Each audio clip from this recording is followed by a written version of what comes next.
All right, guys, today we got the Salford 1200 out to do a little bit of dirt work. It got dry enough here where we're at, and this field is the one that Cody and I ran this in. We only did a couple passes there in that last video there a month or so ago, in early March, I think it was. But today I got the whole field worked with the 1200.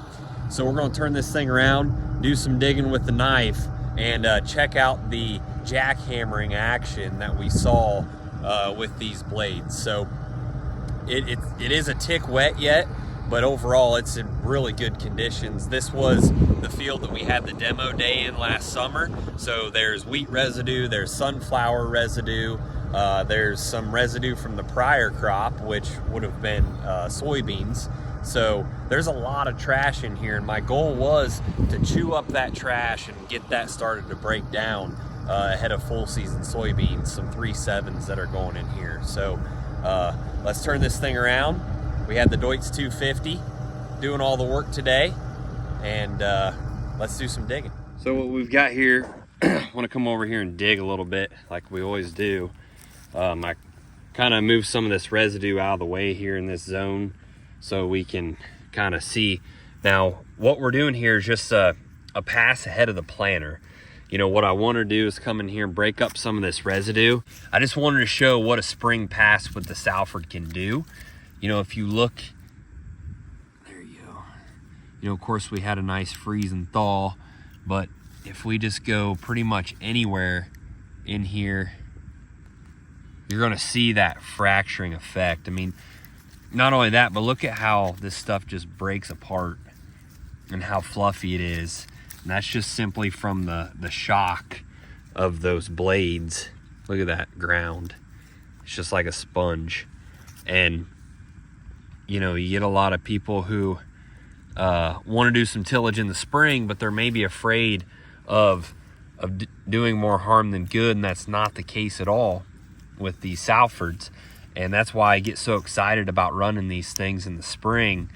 They do such a good job, you know, with not only managing this residue, cutting it up, chopping it up, sizing it, getting it ready to break down, but man, the planter just loves coming in here behind this thing. It's really neat what it can do, and I just thought I would stop and do some digging and just show you guys you know, when we talk about that jackhammering effect and that chopping and the fracturing, this right here is textbook. There's a worm too.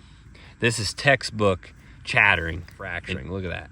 Just stick the knife under there and it's nice and loose, nice and fluffy from that soil, from that jackhammer effect. Now I'm going probably 9 miles an hour. I'd like to go a little faster, but for the tillage tool and the tractor match up, that's where I need to be. There it is again. I mean, it's just everywhere you go, you can just see that fracturing effect, that nice, beautiful, loose soil.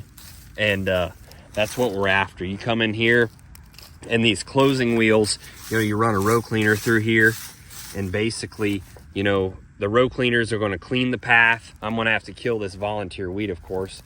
The row cleaners will clean the path, and then the closing wheels will come through and just zip it all back shut. So doesn't matter where we dig, we're seeing that jackhammering effect everywhere throughout this field. There it is. Some moisture out here yet. I'm probably a tick early, but I wanted to get a jump start on getting this residue broken down. So that's what we're doing today.